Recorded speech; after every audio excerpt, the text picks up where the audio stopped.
إن الحمد لله نحمده ونستعينه ونستغفره ونعوذ بالله من شرور أنفسنا ومن سيئات أعمالنا.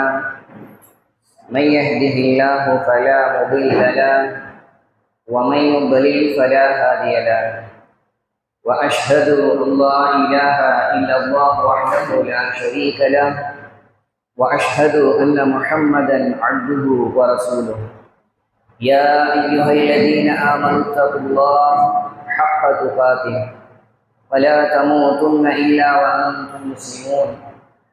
يا أيها الناس اتقوا ربكم الذي خلقكم من نفس واحدة وخلق منها زوجها وبث منهما رجالا كثيرا ونساء واتقوا الله الذي تساءلون به والأرحام إن الله كان عليكم رقيبا. يا أيها الذين آمنوا اتقوا الله وقولوا قولا سديدا يصلح لكم أعمالكم ويغفر لكم ذنوبكم ومن يطع الله ورسوله فقد فاز فوزا عظيما. اللهم صل على محمد وعلى آل محمد كما صليت على إبراهيم وعلى آل إبراهيم إنك حميد مجيد. اللهم بارك على محمد وعلى آل محمد كما باركت على إبراهيم وعلى آل إبراهيم إنك حميد مجيد. أما بعد. அன்பார்ந்த அல்லாஹ்வின் நல்லடியார்களே, அல்லாஹ் தஆலா இந்த நல்ல நாளில் இந்த நல்ல நேரத்தில் அவனுடைய வீட்டில் நம்மை கொன்று கூட்டியதற்காக எந்த அளவிற்கு புகழ்ந்தால் அவன் பொருந்திக் கொள்வானோ அந்த அளவிற்கு அவனை புகழ்ந்தவனாகவும், மேலும் நம்மை இன்று ஒன்று கூட்டியது போல் சொர்க்கத்தில் உயர்ந்த சொர்க்கமான ஜன்னத்துல் ஃபிர்தௌஸ் என்ற சொர்க்கத்தில் என்னையும் என்னுடைய குடும்பத்தார்களையும் உங்களையும் உங்களுடைய குடும்பத்தார்களையும் கொண்டு சேர்ப்பானாக என துஆவை செவிமடுக்கக்கூடிய, அந்த துஆவிற்கு பதிலளிக்கக்கூடிய ரப்புல் ஆலமீன் இடத்தில் துஆ செய்தவனாகவும், அல்லாஹ்வுடைய நன்மையை ஆதரவு வைத்தவர்களாக அவன் ஏவிய விஷயங்களை செய்வதன் மூலமும், அவனுடைய தண்டனைகளை பயந்தவர்களாக அவன் தடுத்த விஷயங்களை விட்டு விலகி வாழ்வதன் மூலமும் அல்லாஹ்வை தக்வா செய்ய வேண்டிய முறையில் தக்வா செய்து கொள்ளுமாறு எனக்கும் உங்களுக்கும் வசியத்து செய்தவனாகவும் இந்த ஜும்ஆ உரையை ஆரம்பம் செய்கின்றேன். அன்பார்ந்த அல்லாஹ்வின் நல்லடியார்களே, பல மதங்களுக்கு மத்தியில் ஒரு மதமாக பார்க்கப்படுவதுதான் இந்த இஸ்லாமிய மார்க்கம். பல மதங்களுக்கு மத்தியில் இதுவும் ஒரு மதம் என்ற அடிப்படையில் பார்க்கப்படுவதுதான் இந்த இஸ்லாமிய மார்க்கம். ஆனால் இந்த இஸ்லாமிய மார்க்கம் என்பது மற்ற மதங்களை போல் வெறுமனே ஒரு மதம் என்று சொல்லி முடித்துவிட முடியாது. ஏனென்றால் இது வெறுமனே இந்த மதம் சார்ந்த விஷயங்களை மட்டும் சொல்லக்கூடிய ஒரு மார்க்கம் அல்ல. அதனாலதான் இதுக்கு இன்னொரு பேர் மார்க்கம் என்று நாம் சொல்லுவோம். இதை மதம் என்று சொல்வதை விட நாம் பயன்படுத்தக்கூடிய வார்த்தை என்னது? மார்க்கம் என்ற வார்த்தையை நாம் பயன்படுத்துவோம். அதாவது ஒரு பாதை, ஒரு வழி என்றுதான் நாம் இதை பயன்படுத்துவோம். இந்த இஸ்லாத்திற்கு நாம் பயன்படுத்துவோம். ஏனென்றால் இது இஸ்லாமிய மதத்தோடு தொடர்பான விஷயங்களை மட்டும் அந்த இஸ்லாமியர்களுக்கு சொல்லித்தரக்கூடிய ஒரு மார்க்கம் இல்லை இது. அதாவது இஸ்லாத்தை பொறுத்த வரைக்கும் கட்டாயங்கள், கடமைகள் என்று ஒரு பகுதி இருக்கிறது, தடைகள் என்று ஒரு பகுதி இருக்கிறது. நம்மளுக்கெல்லாம் தெரிஞ்சதா? எப்பயுமே ஏவல்கள், நாம் செய்ய வேண்டியவை, நமக்கு கடமையாக்க வேண்டியவை என்றது ஒரு பகுதியில் இருக்கும். அதே போது தடைகள், நாம் விலகி வாழ்க வேண்டியவை, நம்மை விட்டு தடுக்கப்பட்டவை என்று ஒரு பகுதி இருக்கும். இந்த இரண்டும் இரண்டு வடிவங்களில் இருக்கும். ஏவல்களாக இருந்தாலும் சரி, தடையாக இருந்தாலும் சரி, இரண்டு வடிவில் இருக்கும். ஒன்று ஆன்மீகம் என்ற வடிவில். அப்படின்னா அல்லாஹ் தஆலா அவனை வணங்கி வழிபடுகின்ற விஷயங்களில் நமக்கு ஏவி இருக்கக்கூடிய விஷயங்கள், நமக்கு ஏவி இருக்கக்கூடிய கட்டளைகள். அதே போல் அல்லாஹ் தஆலா அவனுடைய வணக்க வழிபாடு தொடர்பான விஷயங்களில் நமக்கு தடை செய்திருக்கக்கூடிய விஷயங்கள். இது ஒரு வகை. இரண்டாவது வகை நம்முடைய அன்றாட வாழ்வில் தொடர்புடைய ஏவல்கள். இது நேரடியாக வணக்கம் கிடையாது. நம்முடைய அன்றாட வாழ்க்கையில் இருக்கக்கூடிய கட்டளைகள், அதே போல் அன்றாட வாழ்க்கையில் இருக்கக்கூடிய தடைகள். இது இந்த மாதிரி ஏவல்களும் கட்டளைகளும் தடைகளும் 2 வகை உண்டு. உதாரணமாக பார்த்தோம்னா இப்ப தொழுகை, நோன்பு, ஜகாத், ஹஜ் இதெல்லாம் ஏவல்கள். என்ன ஏவல்கள்? ஆன்மீக ரீதியான ஏவல்கள். அதே மாதிரி ஆன்மீக ரீதியான தடைகள் என்றால் என்ன? இணை வைப்பது, இணை நிராகரிப்பு, பிதஅத்து, அதே போல் மேலே சொல்லப்பட்ட விஷயங்களை எல்லாம் விடுவது தடை. தொழுகையாக இருக்கலாம், நோன்பாக இருக்கலாம், ஜகாத்தாக இருக்கலாம், ஹஜ்ஜாக இருக்கலாம். இதையெல்லாம் செய்வது ஏவல், இதையெல்லாம் விடுவது தடை. இதெல்லாம் ஆன்மீக ரீதியான ஏவல்களும் ஆன்மீக ரீதியான தடைகளும். அதே போல் உலக ரீதியான அன்றாட வாழ்க்கை ரீதியாக நமக்கு இருக்கக்கூடிய தடைகள் என்ன அப்படின்னு பார்த்தோம்னா நிறைய விஷயங்கள் இருக்கு. அல்லாஹ்வுடைய தூதர் நிறைய விஷயங்களை நமக்கு இது ஏவல்களாகவும் தடைகளாகவும் ஆக்கி இருக்கின்றார்கள். இதெல்லாம் நீ செய்யக்கூடாது.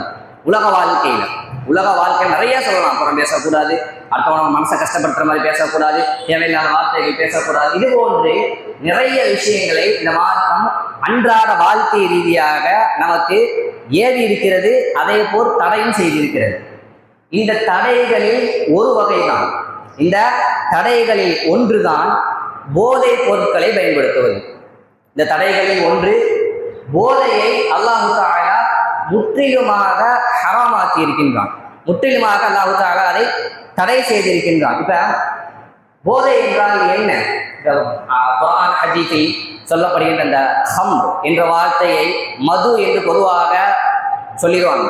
மது, சாராயம், வெளிப்படையா பச்சையா சொல்ல போனோம்னா சாராயம் என்ற வார்த்தையில ஒரு வார்த்தையா சொல்லி முடிச்சிருவாங்க.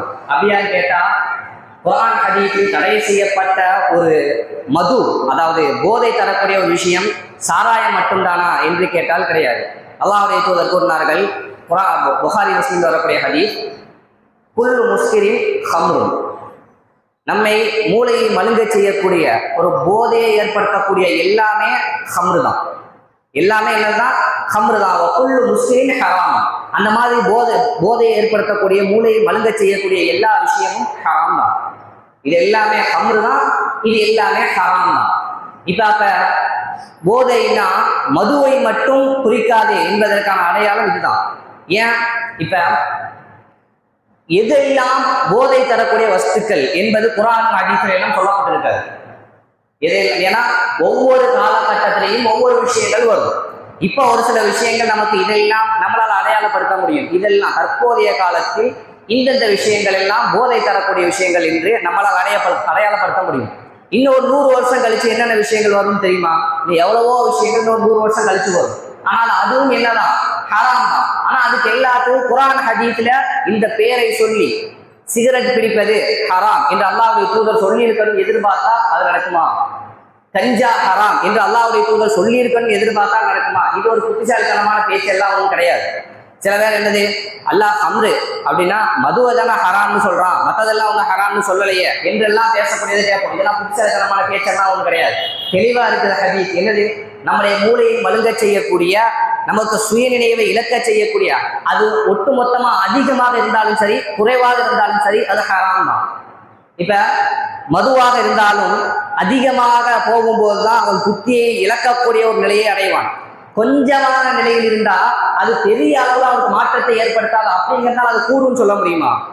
கொஞ்சமா குடிச்சா அதனால பெரிய அளவுல அவனுக்கு மாற்றம் ஏற்படாது. அது என்ன பேசுறோன்னு தெரியாத அளவுக்கோ என்ன செய்யறோன்னு தெரியாத அளவுக்கோ போக மாட்டான். எப்ப அதை கொஞ்சமாக எடுத்துக்கொள்ளும் போது. அப்ப கொஞ்சமா எடுத்துக்கிட்டா என்ன பிரச்சனை இல்லையே, அப்ப ஹலால்னு சொல்ல முடியுமா?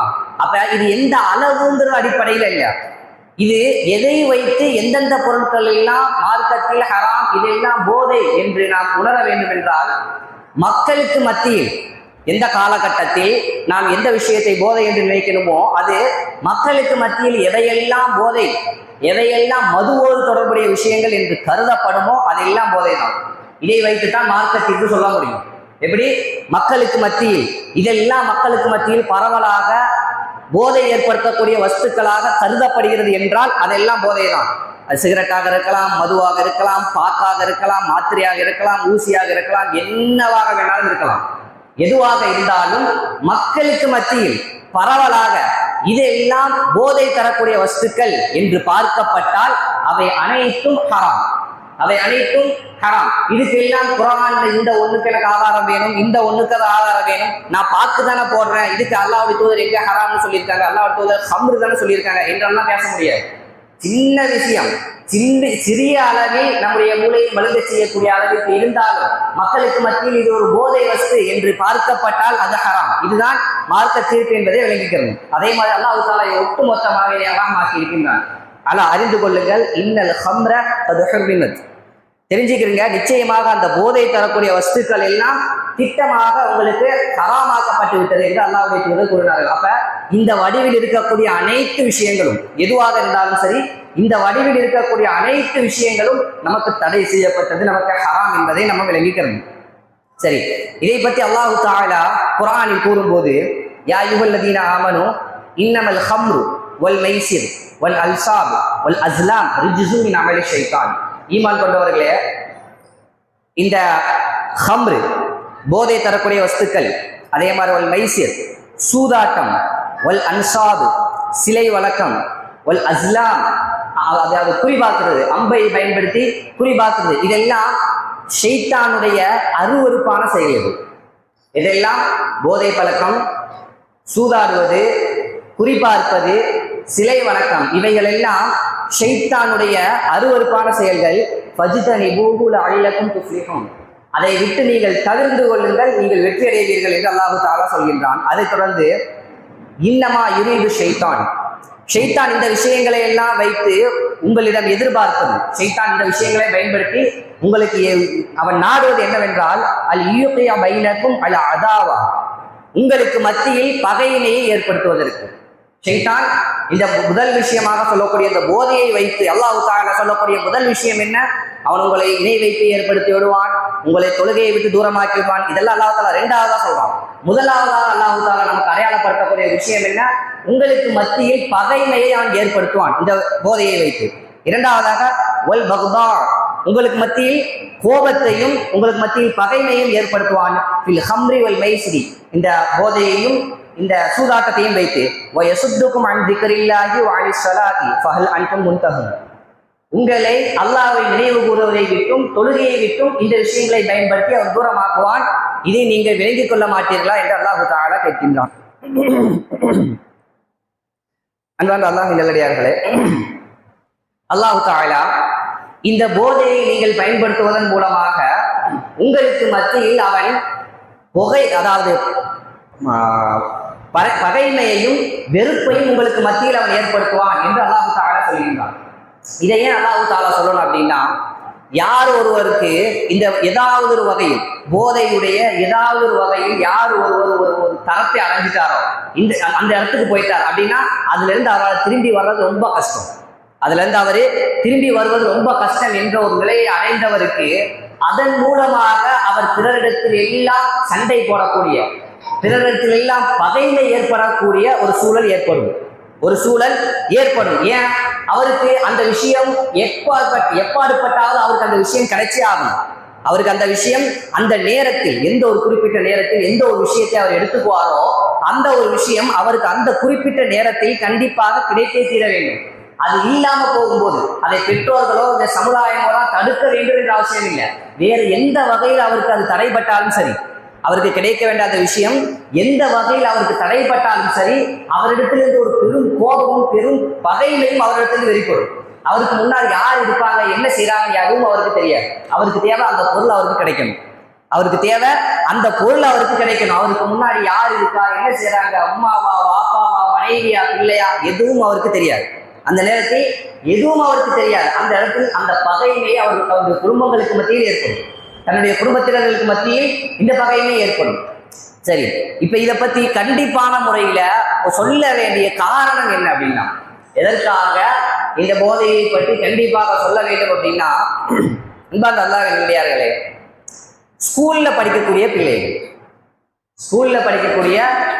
அதாவது கீழே ஒரு சில வருடங்களுக்கு முன்னால்லாம் இந்த போதை பொருட்களை பயன்படுத்தினார்கள் என்று ஒரு சில விஷயங்கள் நம்ம கேள்விப்படுவோம். எங்கன்னா, இந்த கொளத்தாமேட்டுக்குள்ள யாரோ ஒரு 4-5 பேர் இந்த மாதிரி பண்ணாங்களாம், அல்லது இந்த ரோமானியர் பக்கம் யாரோ இந்த 4 பேர் இந்த மாதிரி பண்ணாங்களாம், அல்லது இந்த கடற்கரை பக்கம் யாரோ, இந்த மாதிரி ஏதாவது ஒரு விஷயம் கேள்விப்படுவோம். சில வருடங்களுக்கு முன்னால் இந்த மாதிரி இங்க இந்த மாதிரி பண்ணாங்களாம், இந்த மாதிரி 4 பசங்க சேர்ந்து இந்த மாதிரி ஒரு தவறான விஷயம் பண்ணாங்களா, இந்த மாதிரி போதை பழக்கத்துக்கு அடிமையானாங்களா என்று கேள்விப்படுவோம். இப்ப எப்படின்னா, ஸ்கூல் படிக்கக்கூடிய அந்த சிறு வயதுல முதற்கொண்டு இந்த பழக்கத்திற்கு ஈடுபடுறதா கேள்விப்பட்டு இருக்கோம். அன்றாடம் எவ்வளவோ தவறுகள் செய்யறாங்க. எத்தனாவது படிக்கக்கூடிய பசங்க 13, 14 வயசு, 13, 14, 15 வயசுல எந்த அளவு இருக்குன்னா, இந்த தெருவில் இருக்கக்கூடிய இந்த பசங்களுக்கு இந்த கேங் இருக்கா இல்லையா, ஒவ்வொரு தெருவுலையும் ஒவ்வொரு மாதிரி கூட்டமா இருக்காங்களா இல்லையா, இந்த தெருவில் இருக்கக்கூடிய இந்த பசங்களுக்கு தம் அடிக்கிற பழக்கம் இல்ல என்று அடையாளப்படுத்தக்கூடிய அளவுக்கு இருக்கு. அப்படின்னா என்ன அர்த்தம்? மிச்சம் எல்லாத்துலயும் அந்த கர்மமற்ற பழக்கம் இருக்குன்னு அர்த்தம். இந்த ஒரு செட்டு பசங்கள்கிட்ட மட்டும் இந்த பழக்கம் இல்ல இப்படி சொன்னா இருக்கு. இந்த இடத்துல இந்த ஒரு கூட்ட பசங்க இருக்காங்களா இல்லையா, அவங்களுக்கு தம் அடிக்கிற பழக்கம் இருக்கு அப்படின்னா என்ன அர்த்தம்? அந்த கூட்டத்தில் இருக்கக்கூடிய பசங்களுக்கு மட்டும் இருக்குன்னு அர்த்தம். அதே நேரத்துல இந்த தெருவில் இருக்கக்கூடிய இந்த கூட்டத்தில் இருக்க இந்த பசங்களுக்கு மட்டும் தம் அடிக்கிற பழக்கம் இல்லைன்னா என்ன அர்த்தம்? அது மற்ற எல்லார்ட்டையும் போய் சேர்ந்திருக்கிற அர்த்தம். அந்த அளவிற்கு குறைஞ்சபட்சமா தம் அடிக்கிற பழக்கமாவது எல்லாத்தையும் இருக்கு, சிகரெட் பிடிக்கிற பழக்கமாவது எல்லார்ட்டையும் இருக்கு. யாரும் முதற்கொண்டு ஸ்கூல் படிக்கிற பையனுக்கு முதற்கொண்டு இந்த பழக்கம் இருப்பதை நம்மால் பார்க்க முடிகிறது.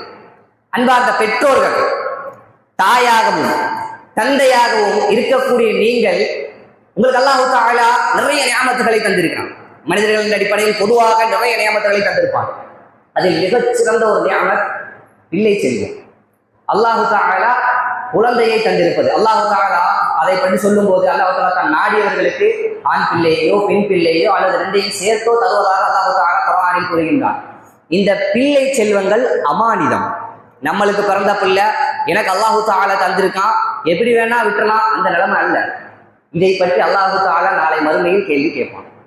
நம்முடைய பாவங்களுக்கு எல்லாம் அல்லாஹ் தஆலா எப்படி நம்மிடத்தில் கேள்வி கேட்பானோ, அதே மாதிரி உனக்கு நான் பிள்ளை செல்வத்தை தந்தனா இல்லையா, இங்க வா, இந்த பிள்ளை செல்வத்தை நான் உனக்கு தந்தேன், இதை வளர்க்கின்ற விஷயத்தில் உன்னுடைய பங்களிப்பு என்ன?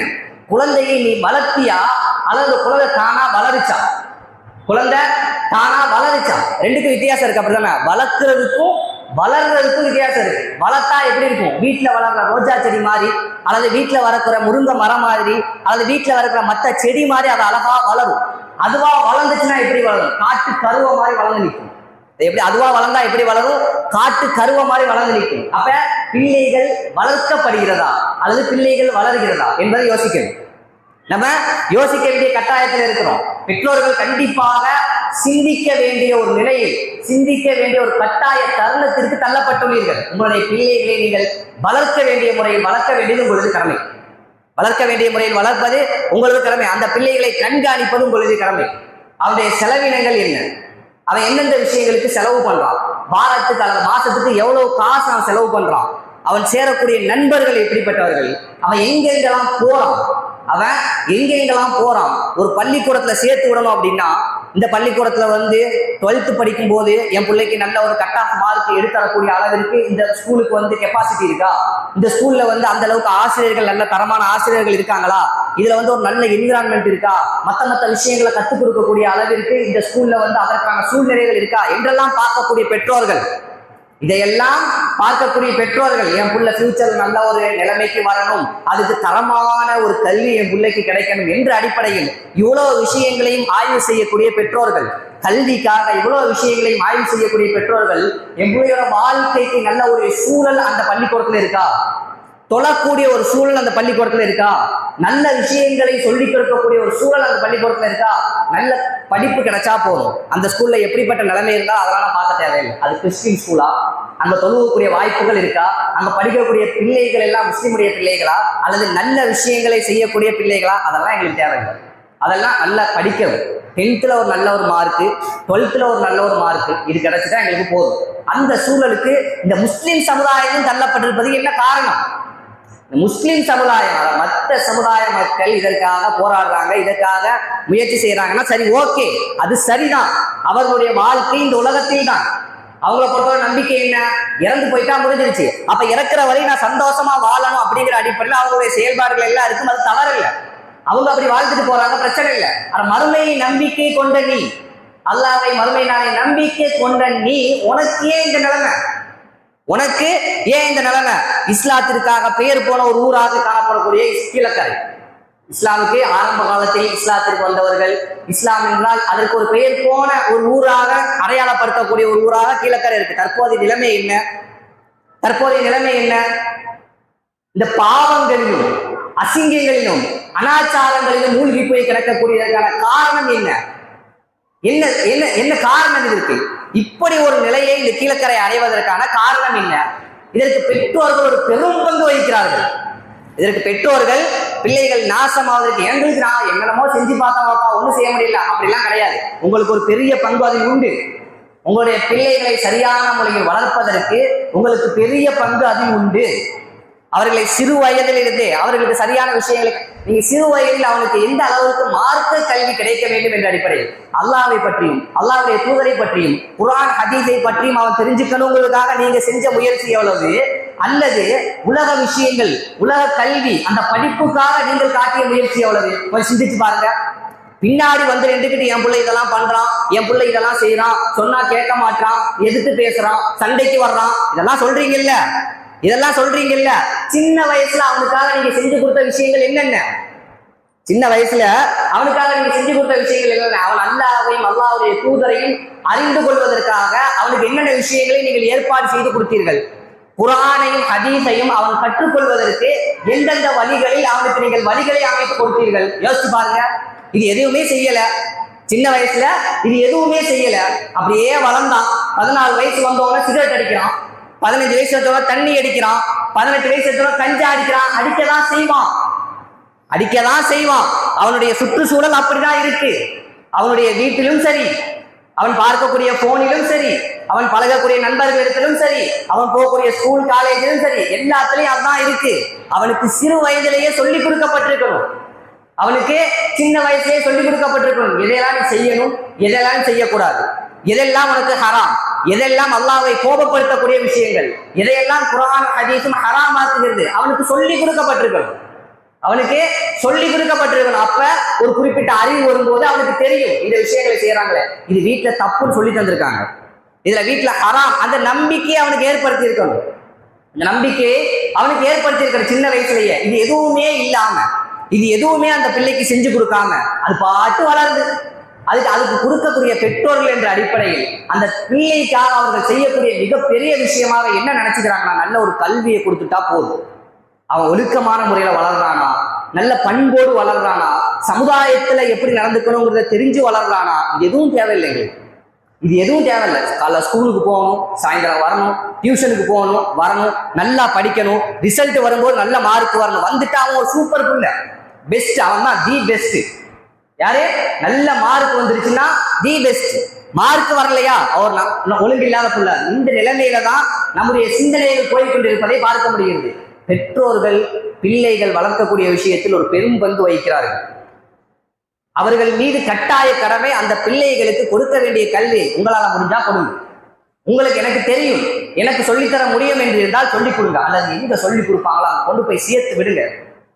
பள்ளி வாசல்கள் மதரசாக்கள்ல எல்லாம் படிக்கிறதுக்கு பிள்ளைகளை கூப்பிடுறாங்களே, நாங்க ஹராமான முறையில கற்றுக் கொடுக்குற விஷயங்களா கூப்பிடுறாங்க. நாங்க உங்களோட பிள்ளைகளை நரகத்துக்கு கூட்டிட்டு போங்க வாங்கன்னா கூப்பிடுறாங்க.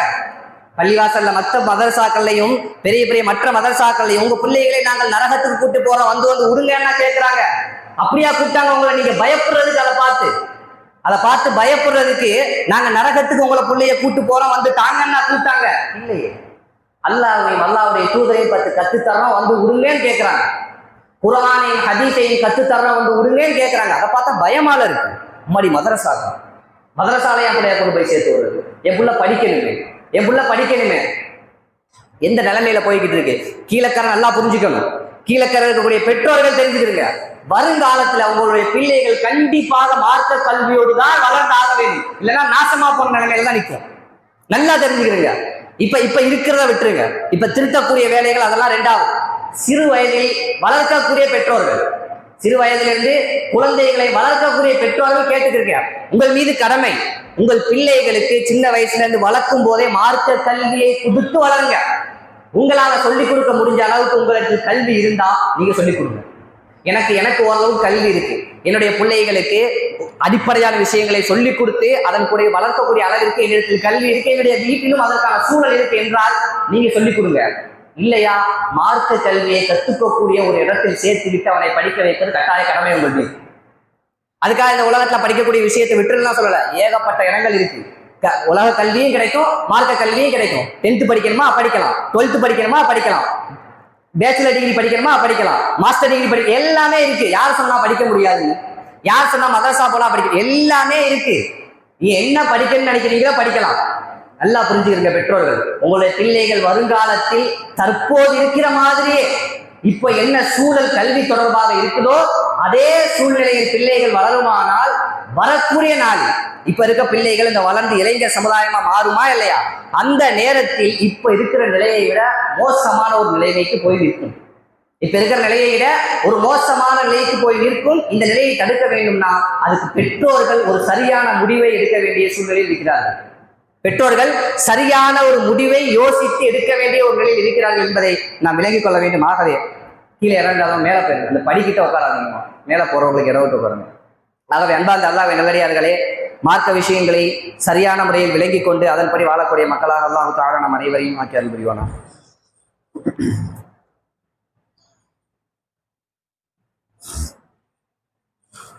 இன்னல் ஹம்தலில்லாஹி வஹ்தா ஸலாத்து வஸ்ஸலாமு அலா ரசூலில்லாஹ் அம்மா பஅத். அன்பார்ந்த அல்லாஹ்வின் நல்லடியார்களே, இந்த போதையை அல்லாஹு தஆலா இவ்வளவு மோசமான முறையில் தடுப்பதற்கான காரணம், இந்த ஒண்ணு வந்தா இதை தொடர்ந்து அதை பெரிய பெரிய விஷயங்கள் இதன் பின்னாலேயே வருவதற்கு நிறைய வாய்ப்பு உண்டு. அல்லாஹ்வுடைய தூதர் சொன்னார்கள், அல் ஹம்ரு உம்முல் ஹபாயிஸ். இந்த தவறுகள் பாவங்களுக்கெல்லாம் தாய் யாருன்னா இந்த போதை தான். இந்த ஒண்ணு வந்துட்டா அவன்கிட்ட அதை தொடர்ந்து என்னவெல்லாம் வரும்னு சொல்லவே முடியாது. எந்த அளவுக்கு விபச்சாரமா சாதாரணமா வர வாய்ப்பு, கொலை வர வாய்ப்புண்டு. இதை தாண்டி என்னென்ன பாவங்கள் எல்லாம் தெரியுமோ, பெரும் பாவங்கள் என்று என்னவெல்லாம் சொல்ல முடியுமோ, இது எல்லாம் இதை பின்தொடர்ந்து வரும். எதை பின்தொடர்ந்து? இந்த போதையை பின்தொடர்ந்து வரும். இந்த போதையை பின்தொடர்ந்து வரும். அதனால்தான் இந்த இஸ்லாமிய மார்க்கம் இதை இந்த அளவிற்கு ஹராமாக்கி வைத்திருக்கிறது. இந்த அளவிற்கு அது எந்த வடிவில் இருந்தாலும் சரி, எந்த மாதிரி இருந்தாலும் சரி, அதை எவ்வளவு கொண்டாலும் சரி, அதிகமாகவோ கம்மியாகவோ சிறிதளவோ அல்லது இதுதான் போதை என்று குர்ஆன் ஹதீஸ் சொல்லப்பட்டிருக்கு என்றெல்லாம் கிடையாது. மக்களுக்கு மத்தியில் எதெல்லாம் போதை வஸ்துக்கள் என்று அடையாளப்படுத்தப்படுகிறதோ அதையெல்லாம் ஹம்ரு, அதையெல்லாம் ஹராம். இதான் மார்க்கம் சொல்லக்கூடியது. மக்களுக்கு மத்தியில எந்தெந்த விஷயங்கள் எல்லாம் போதை என்று அடையாளப்படுத்தப்படுதோ அதெல்லாம் மார்க்கத்தில் தடை செய்யப்பட்டது, அதெல்லாம் ஹராம் என்பதை விளங்கிக் கொள்ள வேண்டுமாகவே அன்பார்ந்த அல்லாஹ்வின் நல்லடியார்களே, நம்முடைய பிள்ளைகள் நாளை நல்ல முறையில் வளர வேண்டும் என்றால் மார்க்க சிந்தனை அடிப்படையில் ஒழுக்கமான முறையில் பாவங்களை விட்டு விலகிய முறையில் அசிங்கங்களை விட்டு விலகிய முறையில் வளர வேண்டும் என்றால் ஒரே வழி மார்க்க கல்வியை அந்த பிள்ளை பெற்று வளர வேண்டும். மார்க்க கல்வியை அந்த பிள்ளை பெற்று வளர வேண்டும். அதற்கு குர்ஆன் ஹதீஸ் தெளிவுபடுத்தப்பட வேண்டும். அல்லாஹ்வும் அல்லாஹ்வுடைய தூதரும் சொல்வது தெளிவுபடுத்தப்பட வேண்டும். எது ஹலால் எது ஹராம் அந்த குழந்தைக்கு தெளிவுபடுத்தப்பட வேண்டும். அப்போதான் அந்த குழந்தையோட நல்ல முறையில வளரும். அந்த குழந்தைக்கு அப்போதான் இந்த சமுதாயத்துல எது எது செய்யணும், எது எது செய்யக்கூடாது, எந்த பக்கம் போகணும், எந்த பக்கம் போகக்கூடாது, எதை பார்க்கணும், எதை பார்க்கக்கூடாது, எல்லா விஷயங்களும் அந்த குழந்தைக்கு அப்பதான் விளங்கும். அந்த குழந்தைக்கு அப்பதான் விளங்கும். இதில் மிக பெரும் பங்கு வகிப்பவர்கள் பெற்றோர்கள் தான். முதலில் மிக பெரும் பங்கு வகிப்பவர்கள் பெற்றோர்கள் தான் என்பதை விளங்கிக் கொள்ள வேண்டும். எதிர்கால சமுதாயத்தினுடைய அவர்களுடைய அந்த ஒழுக்கம் என்பது, அவருடைய சரியான வாழ்க்கை என்பது தற்போதைய காலத்தில் இருக்கக்கூடிய பெற்றோர்களுடைய கையில் தான் இருக்கிறது. இப்போது இளைஞர்களாக இருக்கக்கூடியவர்கள், புதிதாக திருமணமானவர்களோ அல்லது ஆக விருப்பவர்களோ நல்லா விளங்கிக்கிறீங்க. இதற்கு அப்புறம் உங்களுடைய சந்ததிகள் தான் வளரப்போகிறது. அந்த சந்ததிகளை நல்ல முறையில் வளர்ப்பது உங்கள் மீது கடமை. இதுவரை இருக்குது. இரண்டாவது, இப்போது இளைஞர்களாக இருக்கக்கூடியவர்கள் உங்களுடைய பிள்ளைகளை சரியான முறையில் வளர்ப்பது உங்கள் மீது கட்டாய கடமை. முதல்ல நம்மளுடைய முயற்சியோடு இருக்கணும். என்னுடைய முயற்சி முதல்ல இந்த சமுதாயத்தின் மீது, என்னுடைய பிள்ளைக்காக என்னுடைய முயற்சி முதல்ல ஒரு விஷயம் இருக்கு. என்ன செஞ்சனா என்னுடைய பிள்ளை எதிர்காலத்துல நல்ல முறையில ஒழுக்கமான சரியான ஒரு குழந்தையாக மார்க்கத்தின் படி வாழக்கூடிய ஒரு குழந்தையாக இருப்பதற்கு என்னுடைய முயற்சி என்ன, நான் என்ன செஞ்சேன், அவன் அப்படி செஞ்சுட்டான் எப்படி செஞ்சுட்டான், அதை பண்றான் இதை பண்றான், சொல் பேச்சு கேட்க மாட்டான், அதை எல்லாம் சொல்றீங்க நீங்க, நம்ம என்ன பண்ணோம் முதல்ல என்பதை நாம் சிந்தித்தோம்னா, நாம் இதை முதல்ல யோசிச்சோம்னா என்னுடைய பிள்ளைக்காக நான் என்ன செஞ்சேன், அதையெல்லாம் தாண்டி நான் இவ்வளவு விஷயங்கள் பண்ணேன், இதெல்லாம் கொண்டு போய் கொடுத்தேன், எதுவும் அவனுக்கு போகல என்றால் அது ரெண்டாவது, அது சோதனை, அது ரெண்டாவது. எதுவுமே பண்ணாம பின்னாடி குழம்பிக்கிட்டு இருக்கிற பிரயோஜனம் இல்லை என்பதை விளங்கிக் கொள்ள வேண்டும். ஆகவே அன்பார்ந்த அல்லாஹ்வின் நல்லடியார்களே, எதிர்காலத்தில் வரக்கூடிய அந்த சமூகத்தை நல்ல முறையில் போதை இல்லாமல், போதை மட்டுமல்ல ஒழுக்க ரீதியான அனைத்து விஷயங்களையும் கொடுத்து குர்ஆன் ஹதீஸை சரியான முறையில் விளங்கி குர்ஆன் ஹதீஸின் படி வாழக்கூடிய ஒரு சமூகத்தை உருவாக்குமே. ஆனால் இந்த கீழக்கரையினுடைய ஒரு சூழலை மாற்றுவதற்கு ஒரு பெரும் பங்கு வாய்ப்புண்டு என்பதை விளங்கிக் கொள்ள வேண்டும். அதில் பெரும் பங்கு பெற்றோர்கள் வகிக்கிறார்கள் என்பதை நாம் முக்கியமாக விளங்கிக் கொள்ள வேண்டும். ஆகவே அன்பார்ந்த அல்லாஹ்வின் நல்லடியார்களே, கேட்ட விஷயங்களை, பேசிய விஷயங்களை வாழ்க்கையில் அமல் செய்வதற்கு அல்லாஹு தஆலா நம் அனைவருக்கும் தௌஃபீக் செய்வானாக. வாஹிர் தஅவானா அல்ஹம்துலில்லாஹி ரப்பில் ஆலமீன். அஸ்ஸலாமு அலைக்கும் வரஹ்மத்துல்லாஹி வபரகாத்துஹு.